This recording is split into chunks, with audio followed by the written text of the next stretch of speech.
오늘의 사연은 기쁨조로 일을 하다 김정은의 잔혹성을 직접 겪고 충격을 받아 대한민국으로 귀순한 분의 이야기입니다.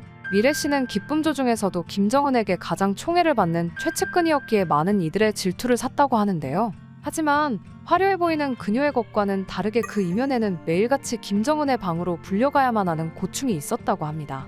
그리고 그곳에서 일어난 일들은 차마 입에 담을 수 없을 만큼 끔찍했다고 하는데요. 오늘 미래 씨가 들려줄 이야기는 그동안 알려지지 않았던 김정은의 비밀스러운 취향들과 기쁨조에 숨겨진 비밀들을 낱낱이 보여줄 것입니다. 부디 여러분의 귀를 쫑긋 세워주시길 바랍니다. 안녕하세요. 저는 현미래라고 합니다. 북한에서 한때 기쁨조의 일원으로 일을 했었죠. 그리고 잠깐이었지만 그의 잔혹함 또한 직접 겪었고요. 이렇게 남한에서 김정은에 대한 이야기들을 폭로할 수 있다니 정말 꿈만 같습니다. 북한에서는 상상도 할 수가 없는 일이니까요. 17살 때까지만 해도 평범한 청진 소녀였습니다. 어렸을 때부터 저는 청진에서 제일 예쁘다는 소리를 많이 들었어요. 특히 고등학교 들어가면서부터는 길을 가다가도 사람들이 자주 돌아봤죠. 그때는 그게 자랑스럽기도 했고 부끄럽기도 했습니다. 하지만 그때는 몰랐습니다. 그 관심이 제 인생을 완전히 뒤바꿔 놓을 것이라는 걸 말이죠. 운명은 꽃샘추위가 한창이던 3월, 학교 음악회 무대에서 시작됐어요. 제가 부른 노래는 조국 찬가였죠. 무대에서 내려오자마자 교장 선생님이 다급하게 절 찾았습니다. 미래야, 윗분들이 너를 보자고 하신다. 그때만 해도 단순히 칭찬받을 일이라 생각했어요. 하지만 다음날 아침 검은색 승용차가 우리 동네 골목을 가득 메웠습니다. 차에서 내린 당 간부들의 구두 소리가 계단을 따라 올라왔어요. 동무는 이제 예술단에서 활동하게 될 거요. 영광스러운 자리지. 당 간부는 저 말과 함께 어머니 앞에 백돈 뭉치를 놓았어요. 100만 원이었습니다. 우리 가족이 1년 동안 먹고 살 수 있는 돈이었죠.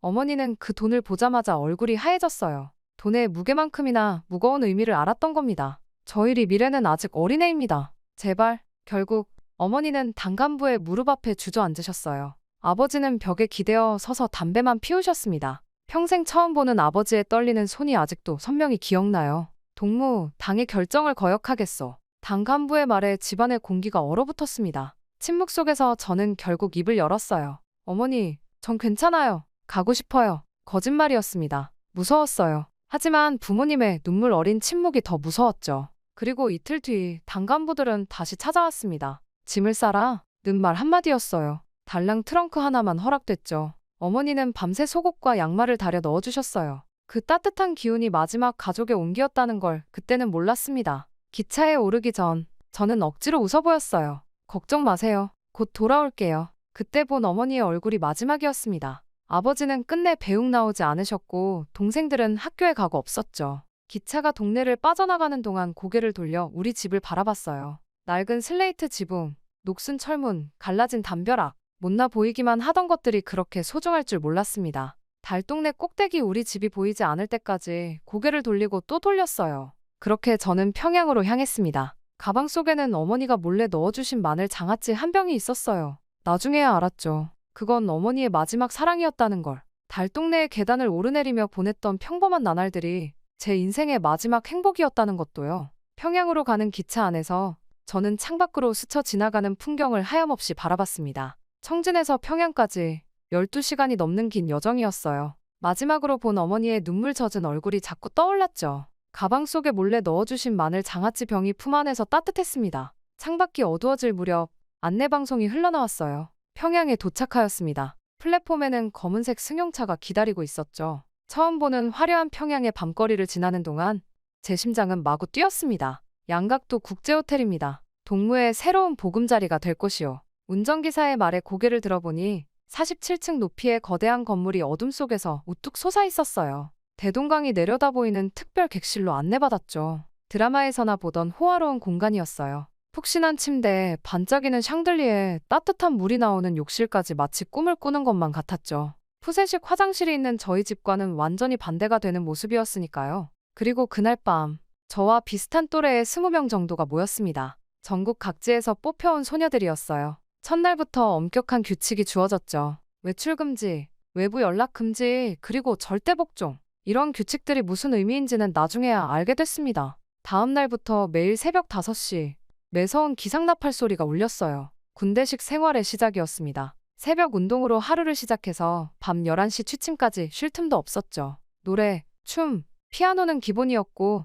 영어와 일본어까지 배워야 했어요. 하루 12시간이 넘는 고된 훈련의 연속이었습니다. 그곳에서 만난 소희 언니는 특별했어요. 23살의 소희 언니는 우리의 선배이자 조교였습니다. 때때로 저를 불러 은밀한 조언을 해주곤 했죠. 미래야, 너무 눈에 띄면 안 돼. 적당히 예뻐야 해. 하지만 그때는 그 말의 진짜 의미를 이해하지 못했어요. 그곳에서는 매일같이 철저한 외모 관리가 이어졌으니까요. 체중 조절은 기본이었고 피부 관리, 화장법까지 마치 상품을 다듬어가는 것 같았습니다. 그러다 우연히 들은 한마디가 저를 충격에 빠뜨렸죠. 술에 취한 간부가 실수로 내뱉은 기쁨조라는 단어였습니다. 이후 점점 이상한 일들이 눈에 띄기 시작했어요. 어느 날 밤엔 옆방에서 흐느낌 소리가 들렸죠. 다음 날이면 그 소리의 주인공은 보이지 않았고 아무도 그 사람에 대해 말하지 않았어요. 마치 없었던 사람처럼 말이 져져. 그러던 어느 날 아침, 최고존엄 앞에서 공연할 동무들이 발표됐습니다. 제 이름도 호명이 되었어요. 그리고 그때부터 더욱 엄격한 관리가 시작됐죠. 저희는 매일같이 건강검진을 받고 끊임없는 신문과 조사를 견뎌야 했어요. 드디어 그날이 왔습니다. 김정은 앞에서의 첫 공연 날이 말이죠. 저는 떨리는 손으로 분장을 하고 의상을 입었어요. 그리고 마침내 무대에 올라 김정은을 마주했을 때 의외로 어린 얼굴에 놀랐습니다. 하지만 그 눈빛만은 절대 잊을 수가 없었어요. 섬뜩할 정도로 차가운 눈빛이었죠. 그리고 그날 밤 공연이 끝난 후 새벽 2시였어요. 최고존엄의 부름이다. 차가운 목소리가 제 문 밖에서 들렸습니다. 순간 온몸에 피가 얼어붙는 것 같았어요. 문득 소희 언니의 그 말이 떠올랐죠. 너무 예쁘면 위험해. 고급 승용차가 저를 특각으로 데려갔습니다. 붉은 비단 커튼, 호화로운 샹들리에, 그 화려함 속에 감춰진 어둠이 서서히 모습을 드러냈어요. 김정은은 소파에 앉아 있었죠. 이리 오라. 는 말 한마디에 제 다리는 후들거렸습니다. 제가 얼어붙은 채로 잘 움직이지 못하자 김정은은 저에게 소리를 질렀어요. 얼른! 저는 그 소리를 듣자마자 김정은에게 빠르게 다가갔습니다. 김정은 앞에 섰을 때는 오금이 저릴 정도더군요. 그는 저를 위아래로 천천히 훑더니 말했습니다. 벗어. 순간 저는 제 두 귀를 의심했습니다. 이제껏 살면서 가족 앞에서도 옷을 벗어본 적이 없는데 처음 본 남자, 게다가 최고 지도자인 김정은 앞에서 옷을 벗어야 한다니. 수치심이 몰려왔죠. 제가 또 다시 우물쭈물하자 김정은은 갑자기 저에게 다가와 옷을 벗기기 시작했습니다. 제가 당황해서 눈물을 흘리자 제 뺨을 때리더군요. 이후 저는 아무런 소리도 내지 못했습니다. 김정은은 제 블라우스 단추를 다 뜯어버렸고 속옷까지도 거칠게 벗겨버렸어요. 온몸에 소름이 돋았습니다. 김정은은 그런 모습에 더 즐거워하더군요. 이윽고 제 뽀얀 살결에 김정은의 눈빛이 달라지는 것이 보였습니다. 그는 천천히 저희 살결을 손가락으로 훑기 시작하더니 나중에는 입을 맞추더군요. 저도 모르게 제 입에서 이상한 소리가 나자 그는 더욱더 거칠게 제 몸에 입을 맞추기 시작했어요. 가슴을 만지기 시작할 때는 제 얼굴이 이미 빨개져 있었습니다. 그렇게 그의 혀가 제 입으로 들어왔고 저는 그저 인형처럼 가만히 있을 수밖에 없었습니다. 이후 침대로 눕혀진 저는 자신의 얼굴을 똑바로 쳐다보라는 김정은의 말에 눈물을 흘리며 그의 얼굴을 계속해서 쳐다보기만 했어요. 그때 그의 표정은 지금도 잊혀지지가 않습니다. 그렇게 시작된 3일은 지금도 생각하면 숨이 막혀요. 매일 밤 특각으로 불려갔습니다. 도망칠 수도 거부할 수도 없었죠. 낮에는 비단 옷과 보석으로 치장하고 밤이면 차마 말로 표현할 수 없는 시간들이었습니다. 매일같이 김정은이 원하는 대로 해주어야만 했으니까요. 그리고 그 행위들은 차마 제 입으로 이야기하기가 힘드네요. 3일간의 시간이 지난 후 제 생활은 완전히 달라졌습니다. 김정은은 저를 특별히 총애했어요. 미래가 제일 예쁘다. 며 다른 기쁨조 앞에서도 저를 노골적으로 편애했죠. 가끔은 지나가다가 제 가슴을 치고 갈 때도 있었습니다. 사람들 몰래 말이죠. 그럴 때마다 정말 죽고 싶더군요. 게다가 매일 새로운 선물이 방으로 배달됐어요. 고급 화장품, 비단옷, 보석들. 심지어 양각도 호텔에서 제일 전망 좋은 방으로 옮겨졌습니다. 그러면서 다른 기쁨조 멤버들의 시선이 달라지기 시작했어요. 겉으로는 친절했지만 그들의 눈빛에서 질투와 시기를 느낄 수 있었죠. 미래는 이제 우리랑 다르다. 며 은근히 따돌리기도 했습니다. 하지만 아무도 제게 직접적으로 불평할 순 없었어요. 제가 그분의 총애를 받고 있다는 걸 알았으니까요. 소희 언니만이 여전히 저를 걱정했습니다. 미래야, 높이 올라갈수록 떨어질 때 더 아파. 조심해. 그때는 그 말이 무슨 뜻인지 이해하지 못했어요. 최고의 자리에 올랐다고 생각했으니까요. 그렇게 저는 거의 매일 밤 김정은의 부름을 받았습니다. 다른 기쁨조들은 한 달에 한 번도 부름받기 힘들다는데 저는 특별했어요. 그만큼 받는 선물도 컸습니다. 하지만 그 화려함 뒤에 숨겨진 공포는 점점 커져갔어요. 그리고 그때는 몰랐습니다. 곧 제 인생을 뒤집을 일들이 일어날 것이라는 것을 말이죠. 그러다 갑자기 건강에 이상이 생겼습니다. 원인 모를 출혈이 시작됐고 이상한 증상들이 나타났어요. 의사들은 당황했고 검사는 계속됐지만 원인을 찾지 못했죠. 그러던 어느 날 밤 다시 특각으로 불려갔습니다. 몸 상태가 좋지 않다고 말씀드리고 싶었지만 그럴 수 없었어요. 방 안에 들어서는 순간 김정은의 표정이 순식간에 일그러졌습니다. 이게 무슨 냄새지? 차갑고 날카로운 목소리였어요. 저도 몰래 맡아보니 비린내 같은 게 났죠. 속옷을 살펴보니 이상한 분비물이 묻어 있었어요. 공포에 질린 채 서 있는데 김정은이 갑자기 소리를 질렀습니다. 당장 나가. 더러운 게. 그의 목소리에는 분노와 혐오가 가득했어요. 손수건으로 코를 막은 채 마치 전염병 환자를 대하듯 저를 밀쳐냈습니다. 복도로 쫓겨나오는 순간 뒤에서 들리는 고함 소리. 다시는 이런 불결한 것을 내 앞에 데려오지 마라. 그날 새벽 누군가 제 방문을 두드렸어요. 사복을 입은 낯선 간부였습니다. 짐을 싸라 는 말과 함께 건네받은 봉투. 그 안에는 단 한 줄. 불결 판정. 즉시 추방. 그렇게 하루아침에 모든 것이 변했어요. 어제까지 친하게 지내던 동기들의 차가운 시선, 복도에서 마주치면 피해가는 사람들. 마치 전염병 환자처럼 취급당했습니다. 짐을 싸는 시간조차 주어지지 않았어요. 양각도 호텔을 나서는 순간 저는 뒤돌아보지 않았습니다. 그곳에서의 기억은 마치 누군가 제 영혼에 깊숙이 박아놓은 칼날 같았으니까요. 평양행 열차를 탔을 때의 설렘은 이미 오래전에 사라졌고 이제 저는 다시 청진으로 돌아가는 기차에 몸을 실었습니다. 쫓기듯 떠나는 평양의 밤거리를 보며 처음으로 깨달았어요. 이곳은 천국이 아닌 지옥이었다는 걸. 새벽 기차는 꿈결처럼 청진역에 도착했습니다. 한 달 전만 해도 양각도 호텔 47층에서 평양의 불빛을 내려다보던 제가 이제는 낡은 가방 하나 달랑 들고 서 있었어요. 그마저도 다 빼앗기고 처음 왔던 옷차림 그대로 돌려보내졌죠. 떠날 때 입었던 교복마저 이제는 몸에 맞지 않았습니다. 집으로 향하는 발걸음이 무거웠어요. 달동네 골목길은 여전했지만 뭔가 달라 보였습니다. 어쩌면 달라진 건 이 거리가 아니라 저였겠죠. 끝없이 이어지는 계단을 한 걸음 한 걸음 올라가면서 문득 물동이를 들고 오르내리던 그때가 그리워졌어요. 그리고 드디어 집에 도착했을 때 저는 충격을 받고 말았습니다. 낡은 슬레이트 지붕과 녹슨 철문은 온데간데없고 텅 빈 폐허만 남아있었기 때문이죠. 이웃집 아주머니께 물어보니 우리 가족이 한 달 전 장마당 근처로 이사를 갔다고 했습니다. 당에서 나라 돈을 환수한다고 왔더구만. 너희 어머니가 장마당에서 장사를 시작했어. 거기 제일 허름한 골목으로 이사 갔잖니? 아주머니의 말씀에 가슴이 철렁 내려앉았어요. 평양에 갈 때 받았던 100만 원이 우리 가족의 발목을 잡은 거죠. 당에서 환수하겠다고 찾아오자 부모님은 하루아침에 거지가 되셨을 거예요. 그런데 너 무슨 예술단에 들어갔다면서? 왜 벌써 돌아왔어? 아주머니의 눈빛은 불편해 보였어요. 수근거리는 소리가 들렸지만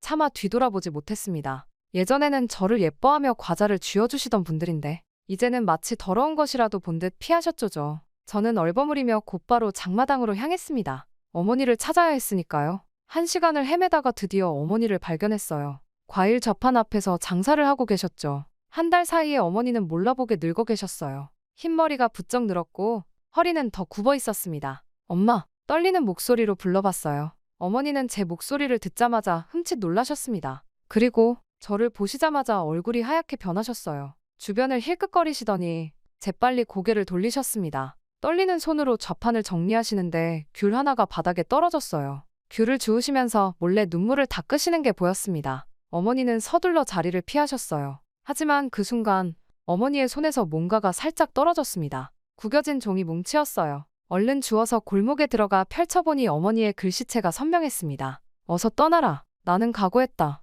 너만이라도 살아야 한다. 그때 누군가 제 팔을 잡았어요. 돌아보니 초등학교 때 친구 선미였습니다. 미래야, 여기 있으면 안 돼. 우리 집으로 가자. 이러다 너희 가족까지 위험해져. 선미네 집은 장마당 뒤편에 작은 골목에 있었어요. 다락방으로 올라가자 선미가 조심스럽게 이야기를 꺼냈습니다. 선미 오빠가 중국과 북한을 오가며 무역을 한다고 했어요. 표면적으로는 곡물 장사였지만 실은 탈북자들을 도와주는 브로커였죠. 우리 오빠가 국경경비대하고도 다 연결돼 있어. 한 달에 서너 명은 무사히 보낸대. 선미는 더 낮은 목소리로 말을 이었습니다. 들어봐, 미래야. 우리에겐 계획이 있어. 그냥 탈북하면 가족들이 다 잡혀가. 하지만 우리는 달라. 내일 밤 두만강 상류에서 사고가 날 거야. 술에 취한 두 여자가 강물에 빠져 죽었다고. 시신은 못 찾았지만 신발과 옷까지만 발견됐다고 신고가 들어갈 거야. 너랑 나야. 평양에서 쫓겨난 기쁨조와 그의 유일한 친구가 수치심을 이기지 못하고 이렇게 되면 당에서도 의심하지 않을 거야.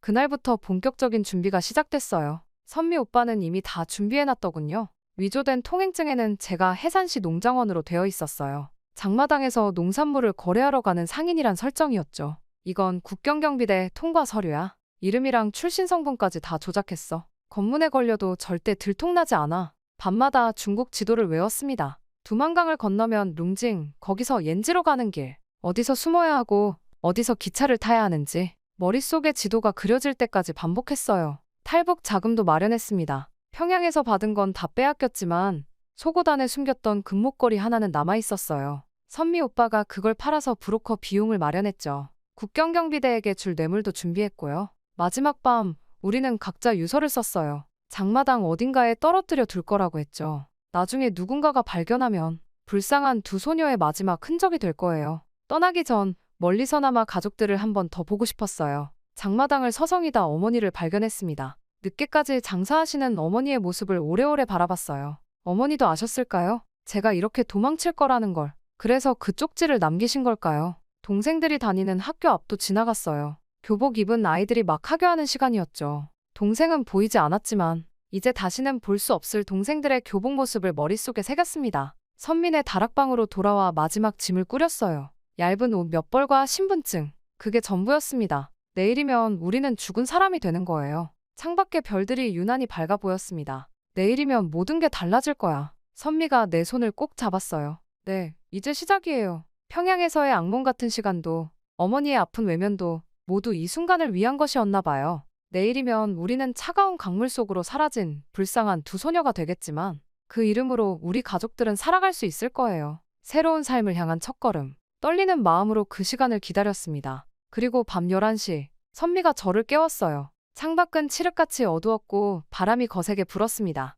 도망치기엔 최적의 날씨였죠. 서둘러. 오빠가 기다리고 있어. 발걸음을 재촉하며 어둠 속으로 나섰어요. 낡은 트럭 뒤편에 숨어 앉았는데 차가운 바람이 옷 속으로 파고들었습니다. 온몸이 떨렸지만 두려움 때문인지 추위 때문인지 분간이 안 됐어요. 트럭은 삐걱거리며 국경으로 향했죠. 삼지연에서 해상까지 가는 기차는 마치 거북이처럼 느렸습니다. 객차 안은 묵은 김치 냄새가 났고 딱딱한 의자는 엉덩이가 아플 정도였어요. 창밖으로는 하얀 서리가 내린 들판이 끝없이 이어졌죠. 그런데 그런 건 문제가 되지 않았어요. 검표원이 통행증을 확인할 때마다 심장이 멎는 것 같았으니까요. 농장원 동무, 해상까지 가시나요? 네, 장마당에 물건 거래하러 가는 길입니다. 목소리가 떨리진 않았을까? 열차 안에서의 8시간이 8년처럼 느껴졌어요. 어둠 속에서 갑자기 국경경비대의 손전등 불빛이 비쳤을 때는 머리가 하얘졌습니다. 선미가 제 손을 잡아 끌며 뛰기 시작했어요. 그때였죠. 등 뒤에서 총소리가 들렸고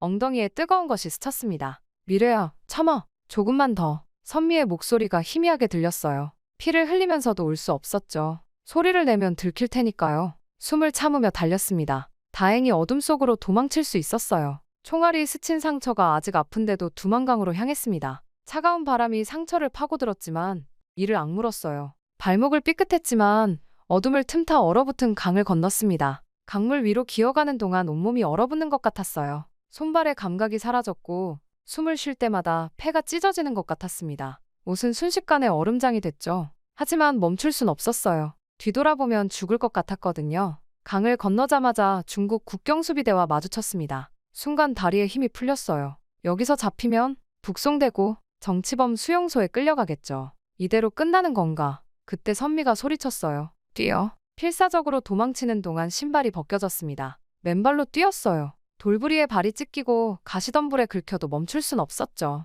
3km를 그렇게 달렸을까요? 숨이 턱까지 차올랐지만 살아야 한다는 생각뿐이었습니다. 쿤밍에서 라오스 국경까지는 3일이 걸렸어요. 밀림은 지옥 그 자체였습니다. 뜨거운 태양, 끈적한 습기, 온갖 독충들. 밤에는 늑대의 울음소리에 잠도 못 이뤘죠. 발에 물집이 잡혀 터지고 또 잡히길 반복했어요. 어느 날은 독사를 밟을 뻔했는데 선미가 먼저 보고 저를 밀쳐냈어요. 대신 선미가 물리고 말았죠. 선미를 업고 걸었습니다. 등에서 느껴지는 체온이 점점 뜨거워졌어요. 독이 퍼지고 있다는 걸 알았지만 발걸음을 멈출 순 없었습니다. 미래야, 나는 두고 가. 안 돼. 같이 가기로 했잖아. 조금만 더 참아. 다행히 소수민족 마을에서 만난 할머니가 약초를 주셨어요. 하루를 꼬박 쉬었더니 선미의 상태가 좋아졌습니다. 국경 근처 검문소가 가장 위험했어요. 마침 군인들이 트럭을 수색하고 있었거든요. 숨어있던 트럭 짐칸 틈새로 그들의 군화가 보였습니다. 숨소리도 내지 못한 채 2시간을 기다렸어요. 발각되면 즉시 체포. 그 생각에 온몸이 땀으로 젖었죠. 마지막 관문은 메콩강이었어요. 폭우가 쏟아지는 밤이었는데 강물은 마치 괴물처럼 으르렁거렸습니다. 나무로 만든 작은 배는 파도에 휩쓸릴 것처럼 위태로웠어요. 무서웠지만 이제 와서 포기할 순 없었죠. 메콩강을 건너고 나서도 한참을 더 걸었어요. 발바닥이 불에 타는 것 같았지만 멈출 수는 없었습니다. 라오스를 지나 태국으로 가는 길. 숲속에서 마주치는 뱀들, 거미들, 모기떼들과의 사투였죠. 밤에는 호랑이가 울부짖는 소리에 잠들지도 못했어요. 마침내 태국 국경에 도착했을 때는 다리에 힘이 풀려 그대로 주저앉고 말았습니다. 며칠 만에 처음으로 눈물이 났어요. 이제 진짜 살 수 있을 것 같았거든요. 여기서는 잡히는 게 좋아요. 브로커의 말이 이상하게 들렸지만 그게 맞는 말이었어요. 태국은 우리 같은 탈북자들을 잡으면 북한으로 송환하지 않거든요. 오히려 난민으로 보호해준다고 했죠. 태국 경찰에게 자수하자마자 우리는 방콕 외곽의 이민국 수용소로 이송됐어요. 처음으로 제대로 된 잠을 잘 수 있었죠. 비록 수용소였지만 더 이상 도망칠 필요가 없다는 사실이 얼마나 감격스러웠는지 몰라요. 수용소에서의 87일. 매일이 지루했지만 그래도 행복했어요. 하루 3끼 식사가 나왔고 잠자리도 깨끗했거든요. 거기서 만난 다른 탈북자들의 이야기를 들으며 많이 울었습니다. 다들 저보다 더 힘든 길을 걸어왔더라고요. 그러던 어느 날 주태국 한국 대사관 직원이 찾아왔어요. 대한민국으로 가고 싶습니까? 그 말에 온몸이 떨렸습니다. 꿈만 같았어요. 대사관 직원은 제 손을 잡아주며 말했죠. 함께 가시죠. 인천행 비행기를 탈 때 창밖에 구름을 보며 생각했어요. 두만강에서 메콩강까지 그 긴 여정이 드디어 끝나는구나. 승무원이 건넨 따뜻한 음료를 마시면서 처음으로 안도의 한숨을 쉬었습니다. 비행기가 인천공항에 착륙할 때 활주로의 불빛들이 마치 별처럼 반짝였어요. 그 순간 알았죠. 이제 정말 자유의 땅에 왔다는 걸. 승객들이 하나둘 내리는 동안 저는 좀 더 자리에 앉아 있었어요.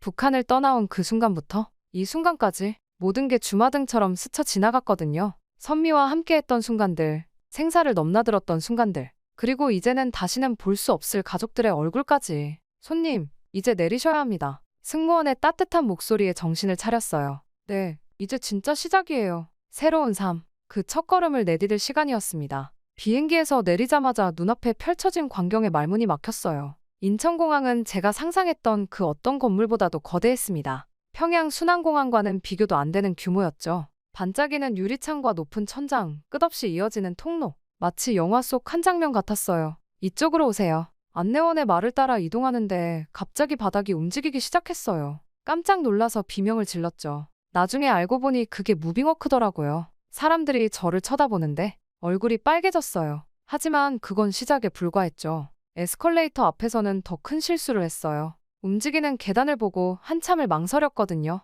뒤에서 사람들이 기다리는데 첫 발을 내딛는 게 이렇게 어려울 줄 몰랐습니다. 결국 안내원이 손을 잡아주셨죠. 입국 심사를 마치고 공항 밖으로 나왔는데 밤인데도 너무 환했어요. 네온사인이 가득한 건물들 사이로 수많은 차들이 지나다녔죠. 마치 나처럼 밝은 거리를 걷는데 문득 경찰서처럼 보이는 곳이 눈에 띄었어요. 저기가 경찰서인가요? 동행하던 정착도우미가 웃으며 말씀하셨죠. 아니요, 그냥 편의점이에요. 24시간 문 여는 가게죠. 밤에도 문을 여는 가게라니. 그것도 매일? 믿기지 않았어요. 편의점에 들어가 보니 온갖 음식들이 진열돼 있었죠. 도우미가 커피를 사주셨는데 첫 모금을 마시자마자 눈살이 찌푸려졌어요. 이런 쓴 물을 왜 마시나요? 아메리카노는 처음이시죠? 익숙해지면 맛있어요. 그때는 이해할 수 없었지만 지금은 저도 아메리카노 없이는 못 살게 됐네요. 이후 하나원에서의 교육이 시작되고 본격적인 문화 충격이 찾아왔어요. 가장 힘들었던 건 한국식 경어 사용이었죠. 북한에서는 동무나 선생님 정도였는데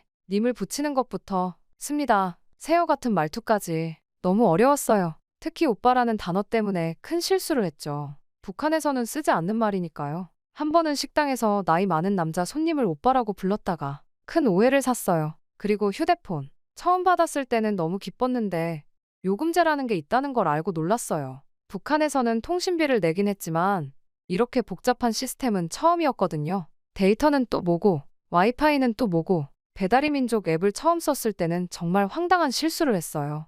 치킨을 주문했는데 수량을 잘못 눌러서 10마리나 시켰죠. 배달원이 치킨 박스 산더미를 들고 왔을 때 눈물이 날 뻔했어요. 다행히 옆집 아주머니가 나눠 먹자고 하셔서 다들 한바탕 웃으며 먹었죠. 신용카드는 더 신기했어요. 돈도 없는데 물건을 살 수 있다니. 처음에는 이해가 안 됐어요. 한 번은 카드 결제하고 현금도 냈다가 카운터 직원이 당황하시더라고요. 지금 생각하면 웃음이 나지만 그때는 정말 창피했어요. 하지만 가장 큰 변화는 병원에서 경험했죠. 국립중앙의료원에서 첫 검진을 받는데 의사 선생님이 너무 친절하셨어요. 북한에서는 상상도 못할 일이었죠. 의료기기들도 처음 보는 것들 뿐이었고 검진 결과 영양실조에 폐렴 초기 증상까지 있더라고요. 탈북 과정에서 생긴 상처들도 치료가 필요했고 의사 선생님은 천천히 하나하나 설명해 주셨어요. 조급해하지 마세요. 차근차근 나아질 거예요. 매주 병원을 다니면서 치료를 받았어요. 영양제도 맞고 물리치료도 받고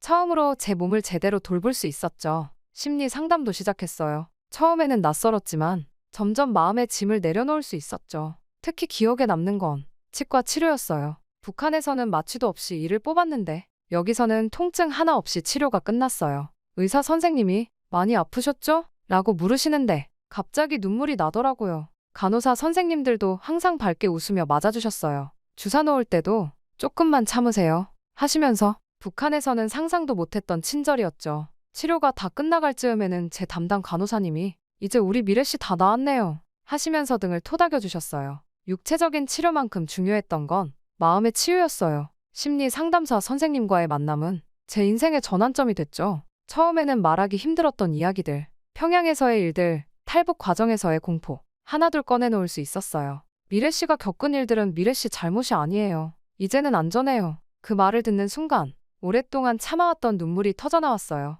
선생님은 그저 조용히 옆에 있어주셨죠. 그렇게 조금씩 과거의 상처들이 아물기 시작했어요. 치료를 받으면서 느낀 건 이곳은 정말 낯선 천국이라는 거였어요. 때론 낯설어서 당황스럽고 때론 실수해서 창피하지만 이런 실수와 실패를 너그럽게 받아주는 곳, 천천히 배우고 적응할 수 있게 기다려주는 곳. 매일 밤 잠들기 전에 생각했어요. 오늘은 또 어떤 새로운 것을 배웠는지, 어떤 실수를 했는지, 그리고 그 실수를 어떻게 극복했는지 마치 일기를 쓰듯이 하루를 되돌아보는 게 습관이 됐죠. 이제는 에스컬레이터도 자연스럽게 탈 수 있고 아메리카노도 맛있게 마시고 카드 결제도 척척 해내요. 아직도 가끔은 실수하지만 그래도 괜찮아요. 이곳은 실수해도 다시 시작할 수 있는 곳이니까요. 그리고 무엇보다 제가 선택한 자유의 땅이니까요. 실수도 실패도 괜찮은 곳. 그렇게 생각하니 하나원에서의 생활이 한결 편안해졌어요. 3개월, 길 것만 같았던 교육기간이 어떻게 지나갔는지 모르겠어요. 한국 사회의 기본적인 것들을 배웠죠. 지하철 타는 법부터 은행 업무 보는 법까지 모든 게 새로웠어요. 하나원에서의 마지막 날 담당 선생님께서 제 손을 꼭 잡아주셨어요. 이제 진짜 새 삶이 시작되는 거예요. 힘내요. 정착금이 담긴 통장과 함께 임대주택 계약서를 받았어요. 서울 노원구의 작은 원룸이었죠. 정부에서 지원해주는 집. 제 이름으로 된 첫 계약서를 받아들고 가슴이 떨렸어요. 이제 정말 내 집이 생기는 거예요. 원룸에 처음 들어섰을 때 그 느낌을 잊을 수가 없어요. 비록 작은 공간이었지만 내 이름으로 된 첫 집이었으니까요. 창문으로 들어오는 햇살, 새하얀 벽지, 그리고 작은 베란다까지 모든 게 꿈만 같았어요. 여기가 진짜 제 집인가요? 구청 직원분이 웃으시면서 말씀하셨죠. 그럼요. 이제부터 미래씨의 보금자리예요. 가구를 들이고 살림살이를 채우면서 처음으로 정착이라는 게 실감났어요. 좌식 테이블을 놓고 작은 냉장고를 들이고 하나하나 제가 고른 물건들로 집이 채워질 때마다 가슴이 벅찼죠. 미용학원은 제가 스스로 선택한 첫 도전이었어요. 북한에서도 언니들 머리를 예쁘게 해주는 걸 좋아했거든요. 평양에서 그때의 기억은 지우고 싶지만 미용 자체는 제가 정말 좋아하는 일이니까요. 아침에는 미용학원에서 기술을 배우고 저녁에는 마트에서 아르바이트를 했어요. 처음에는 너무 힘들었죠. 진열대 정리하는 것부터 손님들 응대하는 것까지 모든 게 서툴렀어요. 특히 한국식 존댓말을 쓰는 게 어려웠죠. 죄송합니다, 고객님. 이 말 한마디 제대로 하는데도 한참이 걸렸어요. 첫 월급을 받던 날, 통장에 찍힌 숫자를 보면서 울었어요. 제가 직접 번 돈이에요. 누구의 도움도 아닌 제 노력으로 번 돈이었죠. 마트 알바로 받은 95만 원. 그 돈이 그렇게 소중할 줄 몰랐어요. 미용학원에서는 매일이 새로운 도전이었어요. 파마, 염색, 커트. 처음에는 마네킹 머리카락 자르는 것도 떨렸는데 이제는 제법 손님 머리도 잘 다룰 수 있게 됐죠. 특히 선생님께서 미래씨, 센스 있다. 고 칭찬해 주실 때는 정말 행복했어요. 학원 동기들과 친해지면서 처음으로 친구라는 걸 만들었어요. 처음에는 제가 탈북자란 걸 말하기가 두려웠는데 용기를 내서 이야기했더니 오히려 더 챙겨주더라고요. 미래야, 너 정말 대단하다. 우리가 상상도 못할 일을 겪었을 텐데 그렇게 조금씩 마음을 열면서 북한 인권단체의 강연에도 나가게 됐어요. 처음에는 떨리고 무서웠지만 제 이야기가 누군가에게 도움이 될 수 있다면 그 생각으로 용기를 냈죠. 이제는 탈북 청소년들의 멘토가 되어 그들의 이야기도 들어주고 있어요. 제가 겪었던 어려움을 겪는 아이들을 보면 더 힘이 나요. 누군가의 버팀목이 된다는 게 이렇게 행복한 일인 줄 몰랐어요. 미용실 창업이라는 새로운 꿈도 생겼어요. 매달 조금씩 돈을 모으고 있죠. 아직은 많이 부족하지만 언젠가는 제 가게를 열 수 있을 거예요. 그날을 위해 자격증 공부도 열심히 하고 있어요. 가끔은 북에 남아있는 가족들 생각에 잠을 이루지 못할 때도 있어요. 그럴 때마다 마음속으로 편지를 써요. 엄마, 아빠, 저 잘 살고 있어요. 걱정하지 마세요. 이제는 제가 스스로 선택하고 꿈꾸고 그 꿈을 이뤄가는 삶을 살고 있어요. 언젠가 우리가 다시 만날 수 있는 날이 올 거예요. 그때까지 건강하세요. 자유를 찾아온 선택? 힘들고 두려운 순간도 많았지만 후회하진 않아요. 이제는 당당하게 말할 수 있어요. 저는 대한민국 국민이라고. 그리고 언젠가 통일이 되면 제가 먼저 북에 가서 가족들을 데려올 거예요. 그때는 더 당당하게 보여줄 수 있을 것 같아요. 제가 이뤄낸 모든 것들을, 자유롭게 선택한 삶에서 피워낸 꿈들을 오늘도 거울을 보며 다짐해요. 미래야, 오늘도 수고했어. 내일은 더 멋진 하루가 될 거야. 이제는 제 이름처럼 밝은 미래를 향해 한 걸음씩 나아가고 있어요. 이제 저는 언젠가는 저희 가족들도 이곳으로 와서 저와 함께 행복하게 살기를 꿈꾸고 있어요. 그리고 지금 그 계획 또한 세우고 있는 중이죠. 그날까지 저는 계속해서 나아가려 합니다. 저의 이야기는 이렇게 끝이 나지만 저의 새로운 이야기는 이제 시작이랍니다. 부디 저의 앞날을 응원해 주시길 바랍니다. 지금까지 저희 이야기를 들어주셔서 감사합니다. 차라리 저를 죽여주십시오. 나를 배신한 대가를 제대로 치르게 만들어주지. 오늘의 사연은 김정은의 호위부대인 974 부대의 장교로 복무하다 김정은의 악마 같은 잔혹성을 목격하고 결국 가족과 함께 대한민국으로 귀순한 분의 이야기입니다. 그는 김정은의 오른팔까지 올라가게 되었으나 결국 김정은의 난폭함과 잔인함을 견디지 못하고 탈북을 하게 되었다고 하는데요.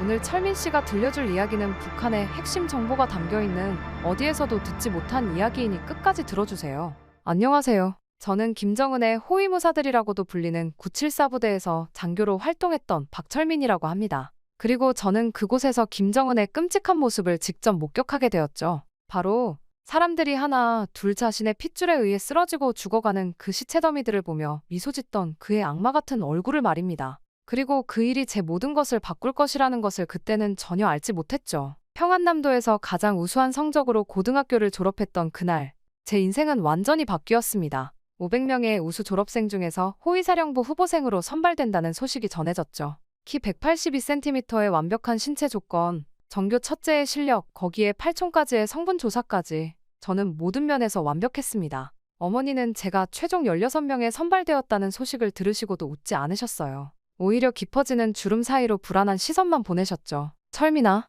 어머니는 마지막 밤 제 방에 조용히 들어오셨습니다. 철민아, 내가 어떤 선택을 하든 넌 내 아들이다. 동생 성민이는 그날 밤 내내 제 짐을 챙기는 것을 도왔습니다. 평소처럼 말이 없었지만 형을 걱정하는 동생의 마음이 손끝 하나하나에서 느껴졌어요. 형, 건강하세요. 마지막 인사를 건네는 동생의 목소리가 살짝 떨렸습니다. 이후 평양 호위사령부 훈련소에서의 인연은 지옥 그 자체였습니다. 매일 새벽 4시 확성기에서 울리는 애국가와 함께 우리는 눈을 떴어요. 30초 안에 완벽한 군복 차림으로 집합하지 못하면 그날의 아침 식사는 물거품이 됐죠. 자정까지 이어지는 훈련은 육체의 한계를 시험했습니다. 하지만 이런 육체적 고통보다 더 큰 것은 정신적 세뇌였어요. 절대적 충성만이 존재한다. 우리의 몸과 마음은 오직 수령님의 것이다. 이 말을 하루에 1000번씩 외쳐야 했습니다. 목이 쉬어 피가 나와도 멈출 수 없었죠. 우리는 갈수록 감정이 필요 없는 존재가 되어갔습니다. 매주 진행되는 충성도 테스트에서는 동료의 실수를 지적하고 처벌을 요구해야 했어요.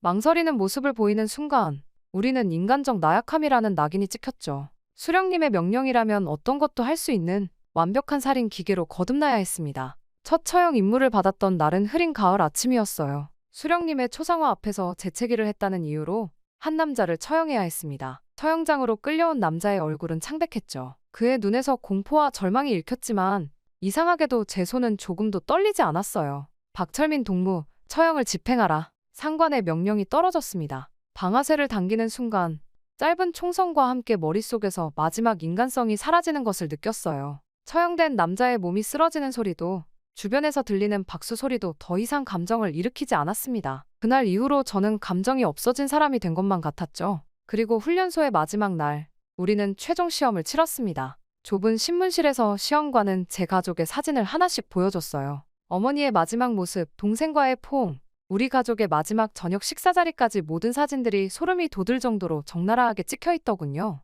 시험관은 각 사진마다의 제 눈빛 변화를 관찰했습니다. 이 사진들을 보면서 어떤 감정이 듭니까? 저는 눈 하나 깜빡이지 않고 대답했어요. 아무런 감정도 들지 않습니다. 제 가족은 오직 지도자님뿐입니다. 목소리에는 한치의 떨림도 없었죠. 시험관은 만족스러운 미소를 지었고 제 어깨를 두드렸습니다. 합격이요. 974부대에 온 것을 환영하오. 그렇게 저는 호위사령부 974부대의 정식 조원이 되었습니다. 그리고 13년이 지난 후 974부대의 상위 장교가 된 저는 매일 새로운 처형을 집행했습니다. 매일 아침 책상 위에는 빨간색 도장이 찍힌 처형 명령서가 산처럼 쌓여 있었죠. 그 중에서도 김정은의 행차 관련 처형이 가장 많았습니다. 사실 모든 것들이 말도 안 되는 이유들이었죠. 그의 차량이 지나갈 때 3초 이상 응시했다는 이유만으로도 처형이 이뤄졌으니까요. 저는 매번 초시계로 정확히 시간을 측정해야 했습니다. 2.9초는 용서받을 수 있지만 3초가 넘는 순간 그들의 운명은 결정됐죠. CCTV 영상을 프레임 단위로 분석하며 밤을 지새우기도 했어요.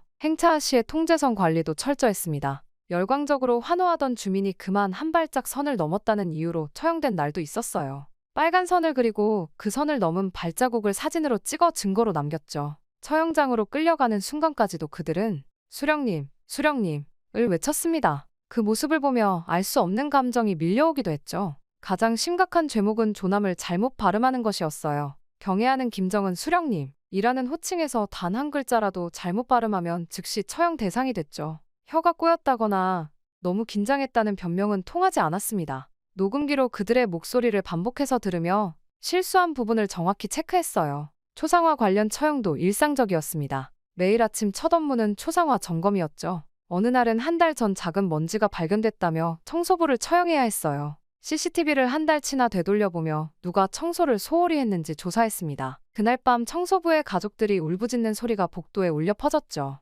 일상생활에서의 작은 실수도 용납되지 않았습니다. 김정은의 생일날, 한 여성이 충분히 기쁘지 않은 표정을 지었다는 이유로 처형됐어요. 당 간부 회의 중에는 더욱 엄격한 규율이 적용됐어요. 한 간부가 눈을 계속 깜빡였다는 이유로 의심을 받았습니다. 암호일 수 있습니다. 정보부에 보고 후 그는 가족들과 함께 사라졌죠. 나중에 알고 보니 그저 콘택트 렌즈가 불편했던 것뿐이었다고 해요. 수령님의 혁명 업적 강연 중 재채기를 한 죄로 처형된 사람도 있었습니다. 꽃가루 알레르기였다는 것이 나중에 밝혀졌지만 이미 때는 늦었죠. 혁명 업적을 조롱했다 는 것이 처형 사유였어요. 이런 일상이 계속되던 어느 날 결국 사건이 터져버리고 말았습니다. 그날 밤에는 은밀한 장교들의 술자리가 있었죠. 믿을 만한 사람들만 모였습니다. 서연수의 말이 귓가를 맴돌았지만 저는 계단을 내려가는 내내 망설였어요. 평소라면 절대 참석하지 않았을 자리였지만 그날은 왠지 모를 충동이, 아니 어쩌면 숨겨왔던 제 양심이 발걸음을 이끌었는지도 모르겠습니다. 지하 술집의 공기는 숨막힐 듯이 무거웠습니다. 낡은 백열등 하나가 간신히 어둠을 밀어내고 있었고 담배의 연기가 안개처럼 자욱했어요.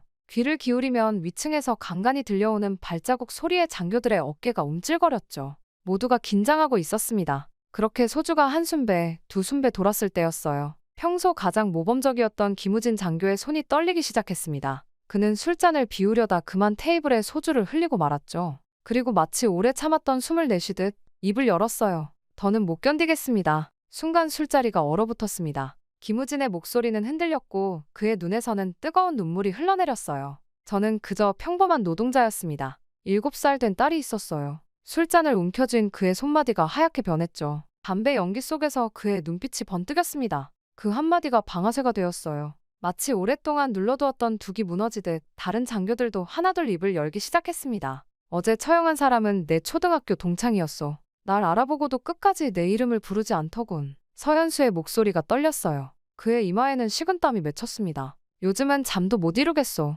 처형된 사람들의 눈빛이 자꾸 떠오르는데 누군가의 잔에서 소주가 흘러넘쳤어요. 그들의 고백이 이어질수록 제 등줄기로는 차가운 땀이 흘러내렸습니다. 이런 대화가 새어나가면 어떤 결과가 벌어질지 너무나도 잘 알았기 때문이죠. 이들 모두가 가족과 함께 처형당할 수가 있었죠. 그래서 저는 결국 벌떡 일어나 목소리에 힘을 주며 단호하게 말했습니다. 그만들 하시죠. 지금 이 자리에서 나눈 이야기들은 모두 잊으시기 바랍니다. 여기 있는 모든 동무들, 우리는 오늘 그저 술이나 한잔했다고 생각합시다. 라고 말입니다. 제 목소리에는 평소의 위험이 실려 있었지만 심장은 마구 뛰고 있었어요. 그들의 고통을 알면서도 침묵을 강요해야 하는 현실이 저를 짓눌렀지만 이것이 그들을 살릴 수 있는 유일한 방법이었죠. 적어도 그때까지는 그렇게 생각했습니다. 그러나 그 순간 저는 구석에 있는 작은 물체를 포착했어요. 너무 늦었습니다. 우리가 미처 발견하지 못한 초소형 녹음기가 테이블 밑에 숨겨져 있었죠. 반짝이는 빨간 불빛이 우리의 모든 대화를 담고 있었습니다. 이 중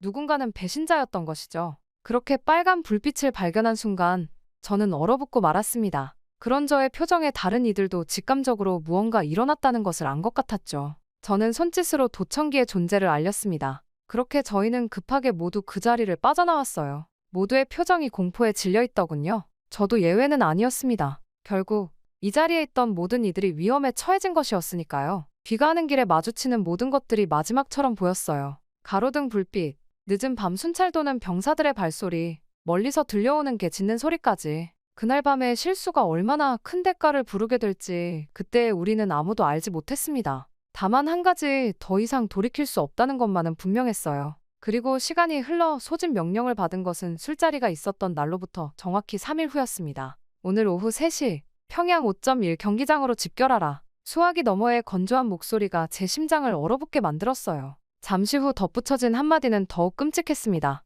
가족들과 함께 수화기를 내려놓는 974 부대 장교 박철민의 손이 떨렸습니다. 그날은 아침부터 하늘조차도 불길했습니다. 마치 피비린내 나는 잔혹한 일이 벌어질 것을 예고하듯 검은 구름이 도시를 집어삼켰어요. 경기장으로 향하는 차들이 장례 행렬처럼 줄지어 이어졌죠. 30여 명의 장교들과 그들의 가족들, 뒷좌석에서 들리는 아이들의 웃음소리가 가슴을 찔렀습니다. 그들은 아직 자신들의 운명을 알지 못했으니까요. 경기장에 도착했을 때는 이미 폭우가 쏟아지고 있었어요. 경비병들이 던져주듯 건네는 수감복은 낡고 거칠었습니다. 이건 뭐예요? 김우진의 7살 된 딸아이가 수감복을 만지작거리다 울음을 터뜨렸죠. 그녀의 분홍빛 원피스가 비에 젖어 점점 어두워져 갔어요. 아빠, 무서워요. 김우진은 딸아이를 안아올리며 달래려 했지만 그의 손은 겨울날처럼 차갑게 떨리고 있었습니다. 이윽고 천둥 소리와 함께 경기장이 순식간에 정막에 휩싸였어요. 김정은이 등장한 것입니다. 그의 얼굴에는 차가운 분노가, 걸음걸이에는 잔혹한 결심이 실려 있었죠. 폭우를 뚫고 그의 모습이 드러날 때마다 번개가 번쩍였습니다. 흰 우산들이 그를 감싸고 있었지만 우리에게는 비가 쏟아졌어요. 벌레 같은 것들. 김정은의 목소리가 천둥처럼 울려 퍼졌습니다. 나를 배신한 대가를 제대로 치르게 만들어주지. 그 한마디에 모든 이들의 얼굴에서 핏기가 가셨습니다. 수감복은 이미 폭우에 흠뻑 젖어 살갗에 달라붙었고 어린아이들은 추위에 떨고 있었죠. 가족을 직접 처형하라. 이 말이 떨어지자 누군가의 아이가 울음을 터뜨렸어요. 그 울음소리가 신호라도 된 듯 경기장 전체가 아이들의 울음소리로 가득 찼습니다. 주저하는 자는 가족과 함께 처형하겠소. 김정은의 말이 이어졌을 때 한 여자가 그 자리에서 실신했어요. 차라리 저를 죽여주십시오. 김우진이 벌떡 일어섰습니다. 순간 그의 품에 안겨있던 딸아이가 균형을 잃고 바닥으로 떨어질 뻔했어요. 다행히 김우진이 재빨리 딸을 붙잡았죠. 제가 잘못했습니다. 하지만 제 가족은, 제 딸아이는, 그의 목소리가 흐려졌어요. 딸아이의 분홍빛 원피스가 그의 수감복에 물들고 있었습니다. 그 순간 총성이 울렸어요. 김우진의 이마에 생긴 검붉은 구멍에서 피가 흘러내렸습니다. 그가 뒤로 쓰러지면서도 딸아이를 놓지 않으려 했지만 결국 아이는 그의 팔에서 미끄러져 내렸죠. 아빠, 아빠. 딸아이가 쓰러진 아버지의 가슴을 작은 손으로 두드렸어요. 하지만 곧이어 두 번째 총성과 함께 그 작은 손도 멈추고 말았습니다. 분홍빛 원피스가 순식간에 핏빛으로 물들었어요. 다음은 누구요? 김정은의 목소리가 채찍처럼 허공을 갈랐습니다. 서연수가 천천히 일어섰어요. 여보, 안 돼요. 그의 아내가 무릎을 꿇고 매달렸습니다. 6살배기 아들은 어머니의 치맛자락을 붙잡고 흐느끼고 있었죠. 아빠, 가지마. 서연수의 눈에서 눈물이 흘러내렸어요.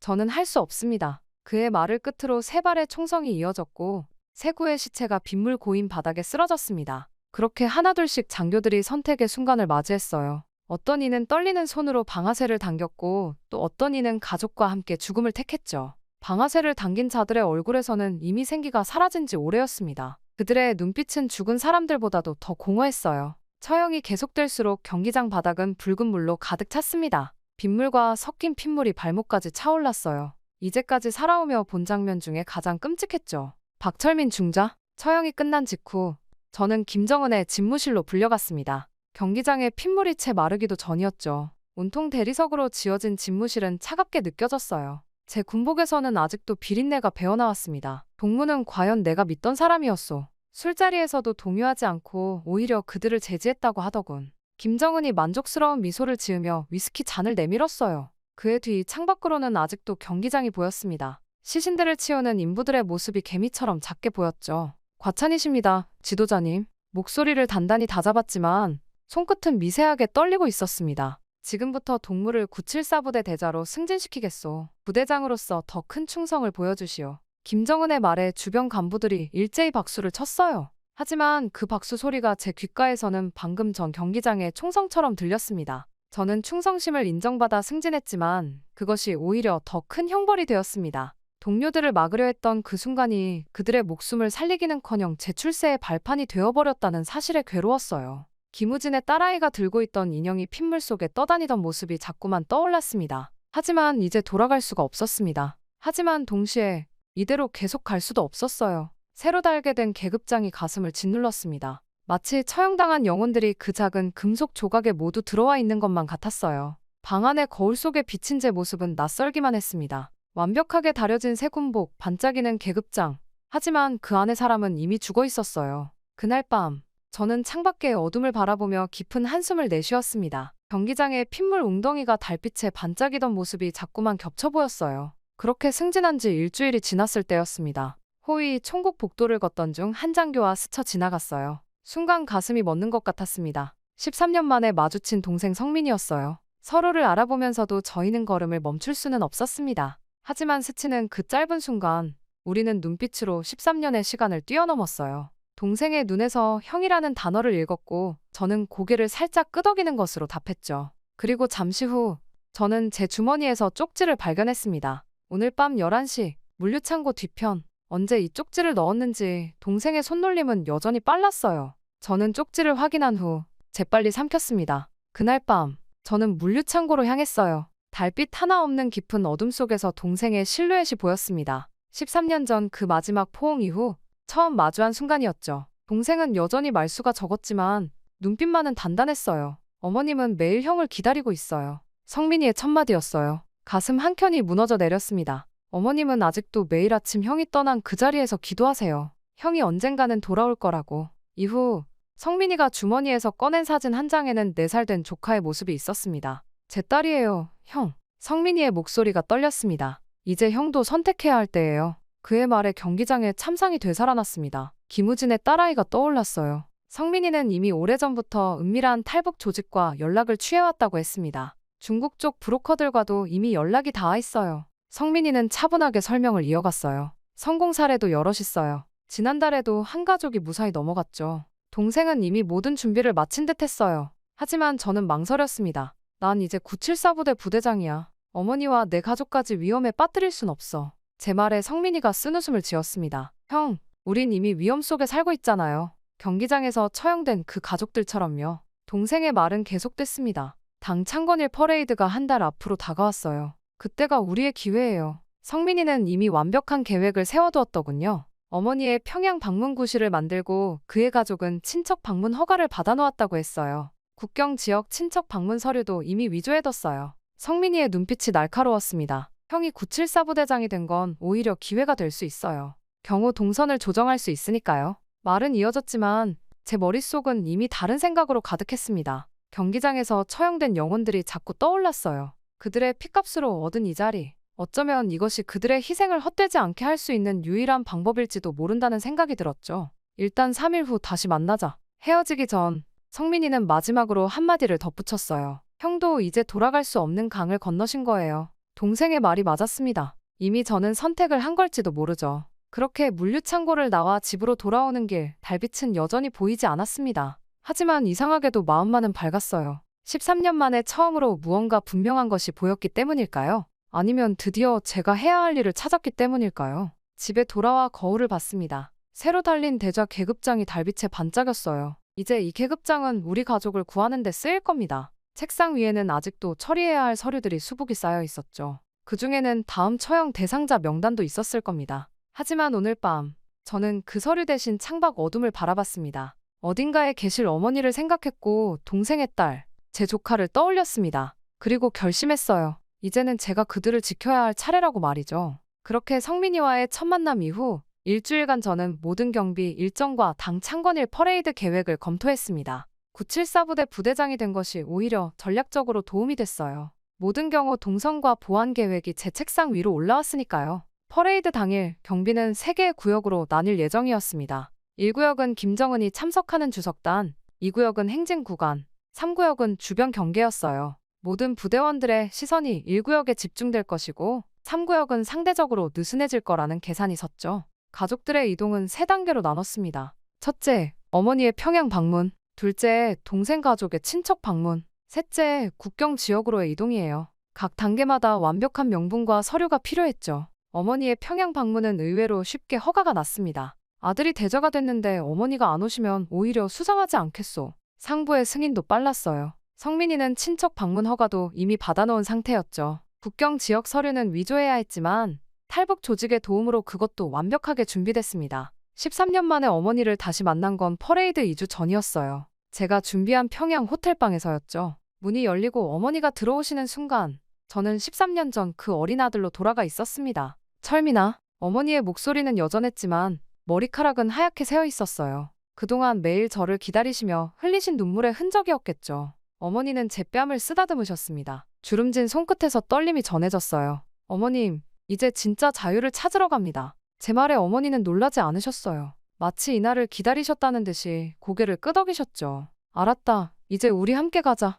그 한마디에 제 눈에서 눈물이 흘렀습니다. 다음은 동생의 가족과의 만남이었어요. 조카 미래를 처음 본 순간을 잊을 수 없습니다. 사진으로만 보았던 그 아이가 제 앞에서 방긋 웃었죠. 삼촌? 그 한마디에 가슴이 무너져 내렸어요. 경기장에서 마지막으로 들었던 김우진의 딸아이 목소리가 겹쳐 들렸습니다. 이제 준비는 시작됐어요. 매일 밤 우리는 탈출 계획을 시뮬레이션했습니다. 각자의 이동 경로, 연락 방법, 비상시 대처법까지 그 어떤 실수도 용납될 수는 없었죠. 한 번의 실수가 전원의 죽음으로 이어질 테니까요. 그 와중에 성민이는 국경 지역의 지리를 완벽하게 외웠습니다. 두만강의 수심이 가장 얕은 지점, 감시가 소홀한 시간대, 순찰대의 교대 시간까지 모두 그가 준비하지 않은 것은 없었어요. 가족 단위로 연락망도 구축했습니다. 직접적인 연락은 금지, 모든 의사소통은 암호로 만들었죠. 심지어 조카 미래까지 이 암호를 배웠습니다. 비가 오면 우산을 펴니다. 단순한 암호였지만 이 모든 것들이 우리의 생명줄이었어요.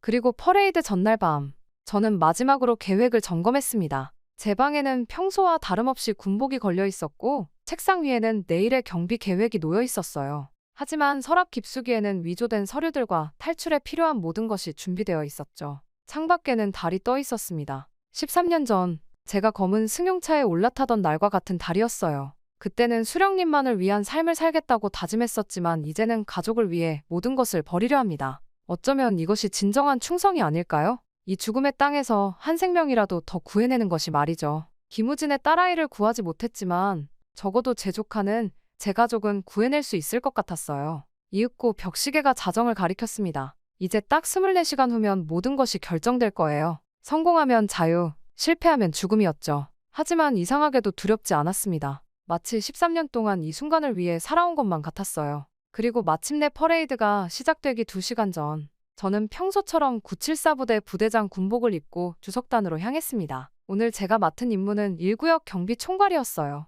김정은이 직접 참석하는 자리였기에 모든 이목은 자연스럽게 이곳에 집중될 것이었죠. 아침부터 하늘은 흐렸습니다. 간간히 빗방울도 떨어졌어요. 마치 우리의 탈출을 도와주려는 듯했죠. 시야가 흐려질수록 감시의 눈은 둔해질 테니까요. 박철민 동무, 오늘 경비는 특별히 더 강화하시오. 김정은의 경호실장이 다가와 속삭였습니다. 알겠습니다. 제 목소리는 평소와 다름없었어요. 하지만 주머니 속의 손은 식은땀으로 젖어 있었죠. 첫 번째 신호는 퍼레이드가 시작되고 30분 후에 왔습니다. 3구역 순찰 쪽 교대 완료. 무전기 너머로 들린 이 말은 어머니의 첫 이동이 시작됐다는 암호였어요. 저는 무심히 확인했다 고 답했지만 심장은 마구 뛰고 있었습니다. 두 번째 신호는 1시간 후에 들려왔어요. 이 구역 의료반 이동 중. 동생의 가족이 움직이기 시작했다는 뜻이었죠. 빗줄기는 점점 더 굵어졌고 퍼레이드 행렬은 예정보다 조금씩 늦춰지고 있었습니다. 박철민 동무, 이 빛 때문에 시야가 흐립니다. 부하 장교가 보고했어요. 모든 병력을 주석단 주변으로 더 집중시키시오. 제가 내린 마지막 명령이었습니다. 이제 3구역의 감시는 더욱 허술해질 거예요. 세 번째 신호는 제가 직접 보냈습니다. 1구역 특별 경계태세 돌입. 이 말은 곧 제가 이동을 시작한다는 뜻이었어요. 모든 시선이 주석단에 쏠린 사이 저는 조용히 자리를 떠났습니다. 화장실에 간다는 핑계였죠. 갈아입은 평복은 이미 정해진 장소에 준비되어 있었어요. 군복과 계급장을 벗어던지는 순간 가슴 한켠이 쌓였습니다. 하지만 망설일 시간이 없었어요. 이미 우리의 시간은 줄어들고 있었으니까요. 국경으로 향하는 길은 세 갈래였습니다. 어머니, 동생의 가족, 그리고 저. 각각 다른 경로로 이동해 정해진 장소에서 만나기로 했어요. 도중에 한 팀이라도 발각되면 나머지는 계획대로 진행하기로 약속했죠. 아버지 생신이 음력 며칠이었지. 두만강 인근의 접선 장소에 도착했을 때 성민이가 건넨 암호였어요. 동짓달 20날. 제가 답했습니다. 그렇게 우리는 마침내 재회했어요. 어머니도 동생의 가족도 모두가 무사했습니다. 강을 건너는 순간이 가장 위험했습니다. 조카 미래는 어머니의 등에 엎여 있었고 성민이의 아내는 떨리는 손으로 밧줄을 잡았습니다. 한밤중의 강물은 칠흑같이 어두웠지만 건너편에서 희미하게 비치는 불빛이 우리를 인도했죠. 움직임이 있다. 멀리서 들려온 고함 소리에 우리는 숨을 죽였어요. 서둘러야 했습니다. 강물은 생각보다 깊었고 물살도 거셌어요. 조카가 작게 흐느끼는 소리가 들렸지만 다행히 큰 울음으로 터지진 않았습니다. 마지막 순간 수색대의 손전등 불빛이 우리가 있던 자리를 비췄습니다. 하지만 우리는 이미 강 한가운데를 지나고 있었죠. 어둠과 빗줄기가 우리를 숨겨주었습니다. 드디어 강을 건넜을 때 처음으로 실감이 났습니다. 우리가 해냈다는 것이 말이죠. 그곳에는 이미 중국 브로커들이 준비한 차량이 기다리고 있었습니다. 이후의 여정은 길고도 긴장된 시간이었어요. 중국에서 라오스로 다시 태국을 거쳐 마침내 한국에 도착했죠. 그리고 마침내 인천공항에 첫 발을 디뎠을 때 어머니는 눈물을 흘리셨습니다. 이제 정말 자유로운 거지? 이후 서울에 정착하는 과정은 생각보다 빨랐어요. 정부의 지원도 있었고 다른 여러 도움의 손길이 이어졌죠. 하지만 그보다 더 큰 치유제는 바로 가족이었습니다. 매일 아침 어머니가 끓여주시는 미역국을 먹으며 저는 조금씩 과거의 트라우마를 극복해갔어요. 경기장의 악몽을 꾸던 밤에도 어머니의 따뜻한 손길이 저를 달랬죠. 이제 다 지나갔어. 우리 철민이 잘했어. 그렇게 동생 가족과 함께 살기 시작하면서 새로운 일상이 만들어졌습니다. 성민이는 정착지원 단체에서 일하기 시작했고 저는 북한인권단체에서 강연을 하게 됐어요. 무엇보다 기뻤던 건 조카 미래가 처음으로 유치원에 입학한 날이었죠. 삼촌, 나 이제 진짜 유치원 다녀요. 미래의 환한 웃음을 보며 저는 문득 깨달았습니다. 우리가 진정한 자유를 찾아 떠난 이유를 말이죠. 그건 바로 저 순수한 웃음을 지키기 위해서였다는 걸요. 가끔 김우진의 딸아이를 떠올립니다. 그날 경기장에서 쓰러져간 그 어린 생명을 말이죠. 하지만 이제는 알 것 같아요. 제가 할 수 있는 최선은 이곳에서 새로운 희망을 만들어가는 것이라는 걸 말입니다. 그리고 지금 한국에 온 지 1년, 어느 주말 오후 우리 가족은 처음으로 한강공원으로 함께 산책을 나왔어요. 아직은 모든 것이 낯설고 어색하지만 그래서 더욱 특별한 시간이었죠. 미래가 나뭇잎을 줍기 위해 앞장서서 뛰어갔습니다. 삼촌, 이거 봐요. 그 아이의 맑은 웃음소리가 봄바람을 타고 퍼졌어요. 1년 전 두만강을 건널 때 그 떨리던 울음소리가 마치 먼 옛날의 일처럼 느껴졌습니다. 동생 부부는 천천히 미래의 뒤를 따랐어요. 아직도 주위를 경계하는 듯한 눈빛이지만 그래도 어깨에 힘이 조금씩 빠지고 있었죠. 성민이의 아내는 이제 한국말도 조금씩 늘어가고 있었고 처음으로 미용학원에 등록했다고 했습니다. 저는 어머니와 함께 그들의 뒷모습을 바라보며 걸었어요. 어머니의 손은 여전히 따뜻했습니다. 마치 13년 전 제가 떠나던 그날처럼. 그날 내게 한 말 기억하니? 어머니가 문득 입을 여셨습니다. 내가 어떤 선택을 하든 넌 내 아들이라고. 결국 올바른 선택을 했구나. 어머니의 말씀에 저는 말없이 고개를 끄덕였어요. 1년 전 그날 우리가 선택한 자유를 향한 도전이 옳았다는 걸 이제는 알 수 있었습니다. 앞에서 미래가 들꽃 한 움큼을 들고 달려왔어요. 할머니, 이거 예쁘죠? 어머니의 무릎에 꽃잎을 수북이 쌓아두고는 다시 앞으로 달려갔죠. 그 모습을 보며 문득 김우진의 딸아이가 떠올랐습니다. 그 아이도 이랬을까? 라는 생각이 말이죠. 동생이 제 생각을 읽은 듯 다가와 어깨를 두드렸어요. 형, 이제 그만 자책하세요. 우리가 할 수 있는 건 앞으로 더 많은 사람들을 도와주는 거예요. 성민이의 말이 맞았습니다. 지금처럼 매주 탈북민 지원센터에서 강연을 하며 그들에게 희망을 전하는 일, 그것이 제가 선택한 새로운 임무였죠. 한강의 햇살이 눈부시게 반짝였습니다. 북한에서는 이런 풍경을 보며 산책할 생각조차 하지 못했어요. 항상 긴장하고 누군가를 감시하거나 감시당하는 일상이었으니까요. 하지만 지금 이 순간 우리는 그저 평범한 가족으로 산책을 즐기고 있었습니다. 여보, 우리도 이제 둘째 가질까요? 성민이의 아내가 수줍게 물었어요. 그 말에 모두가 웃음을 터뜨렸습니다. 이런 게 자유구나. 미래를 꿈꾸고 그 꿈을 이야기할 수 있는 것. 새로운 생명의 탄생을 기대하며 설렐 수 있는 것. 박철민 동무. 갑자기 들려온 소리에 저도 모르게 몸이 굳었어요. 돌아보니 미래가 장난스럽게 절 부르며 깔깔 웃고 있었죠. 이제 그런 말 하면 안 돼. 성민이가 미래를 나무랐지만 저는 괜찮다고 했습니다. 그 호칭이 이제는 먼 과거의 이야기처럼 느껴졌으니까요. 강변의 벤치에 앉아 도시락을 나눠 먹었습니다. 어머니가 손수 만든 김밥이었어요. 북한에서는 상상도 못했던 평화로운 식사였죠. 미래는 한강을 오가는 유람선을 신기한 듯 가리켰고 성민이는 휴대폰으로 우리 가족의 모습을 찍었습니다. 여기 와서 제일 좋은 게 뭐야? 제가 미래에게 물었어요. 매일 밤 잠들기 전에 내일은 뭐하고 놀까 생각할 수 있는 거요. 순수한 대답에 가슴 한켠이 찡해졌습니다. 그래요. 이게 바로 자유였어요. 내일을 꿈꿀 수 있는 것, 그것이 진정한 자유였습니다. 해가 저물어갈 때쯤 우리는 천천히 집으로 향했어요. 미래는 어머니의 손을 잡고 동생 부부는 나란히 걸었죠. 저는 그들의 뒤에서 이 평화로운 광경을 마음에 담았습니다. 974 부대의 시절, 제가 꿈꾸던 것이 바로 이런 순간이었을까요? 집으로 가는 길, 어머니의 따뜻한 손이 제 어깨를 감쌌어요. 말없이 걸었지만 그 손길에는 이미 모든 이야기가 담겨 있었습니다. 용서와 이해, 그리고 무엇보다 사랑. 13년의 시간과 천신만고 끝에 우리는 마침내 진정한 가족이 되었습니다. 아파트에 도착해 현관문을 열 때 문득 깨달았어요. 이제 더 이상 김정은의 그림자가 아닌 그저 한 아들이자 형 그리고 삼촌으로 살아가게 된 것을. 그것이 바로 제가 찾은 진정한 자유였습니다. 오늘 밤에는 또 어떤 꿈을 꿀까요? 아마도 처음으로 달콤한 꿈을 꿀 수 있을 것 같습니다. 우리 가족의 행복한 미소가 가득한 꿈을. 더 이상 경기장의 악몽은 없을 거예요. 이제 우리에겐 오직 미래만이 있으니까요.